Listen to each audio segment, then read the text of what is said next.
If you guys wanna stand out on the trail, woo-wee, you got to get yourself a Kaaspeed.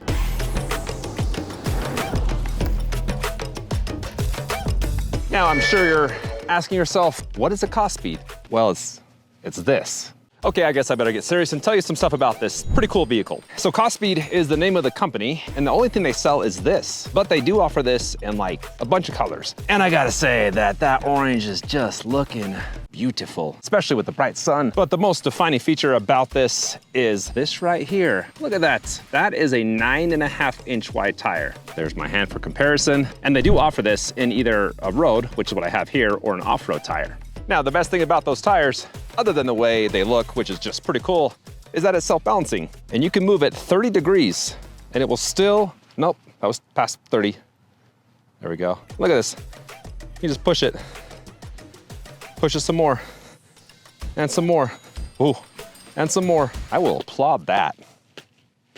All right, guys, well, now that I got the, kind of boring stuff out of the way, let me turn this on by holding this bottom button down, then using the NFC card, beep boop. It goes into parking mode, and in that mode, you got no throttle. There's a half twist throttle on the right side. But when you hit this button right there, you got eco, high, and extreme mode. And you know that I'm gonna put it into extreme mode for the speed test to see how fast this thing can go. Here we go. Now I should be able to get up to 26 miles per hour. And that's 24 miles an hour, which if you were paying attention, is 2 miles per hour less than what the rating is for. So I'm 180 pounds. If you're a little bit lighter than me, maybe have a little wind at your back, you might be able to hit 26. Now let's find out how quick it is off the line. In the back here, I've got a 1,000-watt motor and almost 90 Newton meters of torque. I've got it on extreme mode. I've got a full block in front of me. Let's see if I can hit 24 miles per hour before I hit the end of the block, and here we go. Oh, and there's 24.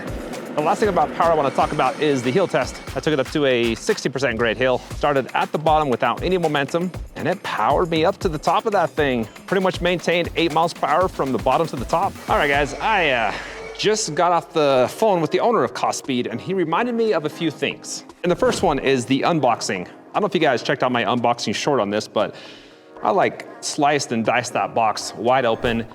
And I was reminded that I didn't have to do that. If you just cut the straps, you can just pull everything right off. That's one of the things that these guys wanted to make sure that you knew, is that unboxing this is very easy. The second thing is adding the pin right in here. Then there's also a cover for this as well that I forgot to put on. If you add the pin in there, these handlebars, when you hit a bump, won't move. Now, before I take off and do some more testing, I want to talk about a question that you're probably asking yourself, and that is, how well does this handle or turn with 10.5-inch tires? And the truth is, there's a learning curve.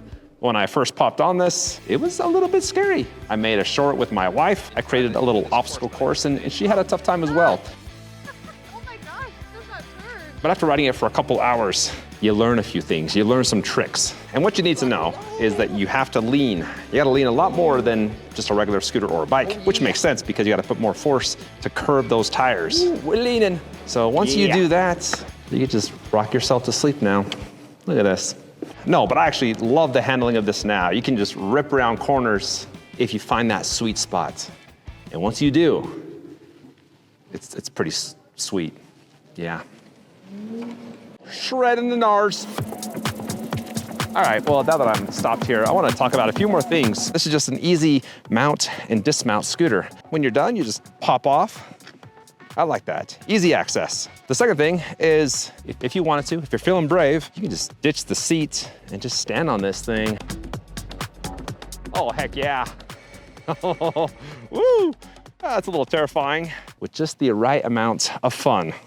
Okay, well, now let me bridge the gap between performance and practicality. Those are some big words. I'm not sure if I used them right, but we're gonna go with it. By talking about range.